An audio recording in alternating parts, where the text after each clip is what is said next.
In California, Democratic Congressman Adam Schiff and former Major League Baseball player Republican Steve Garvey will advance to face each other in November. They're fighting for Senator Dianne Feinstein's seat. You had my back every step of the way. Every step of the way.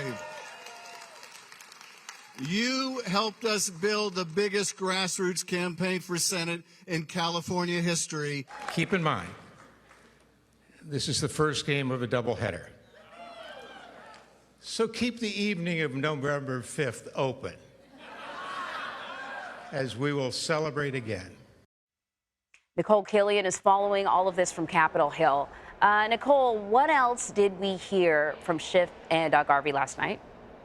Well, first, I would say, in terms of looking at the results here, as you know, California has what's called a jungle primary, where the top two vote getters ultimately advance from any party. And that's basically what happened. And for those of us from California like me, some may be scratching their heads this morning saying, well, how is it that there's a Democrat and a Republican advancing in a largely blue state?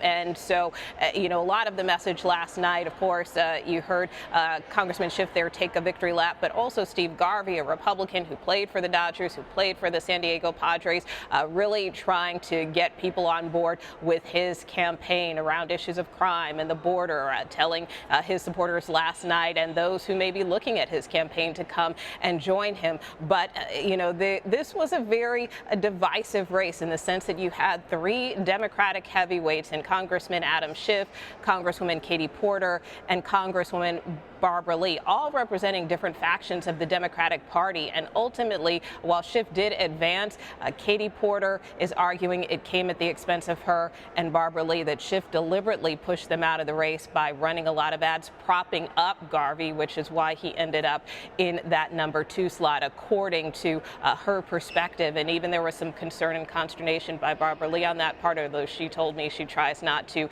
engage in political gamesmanship. So that being said, both of those two members, Lee and Porter, will lose their House seat as a consequence of this race as it moves forward now with both a Democrat and a Republican heading into the general election. So, Nikole, the House is set to vote on a spending package to avoid a partial government shutdown Friday. What does that look like? I think things look pretty positive.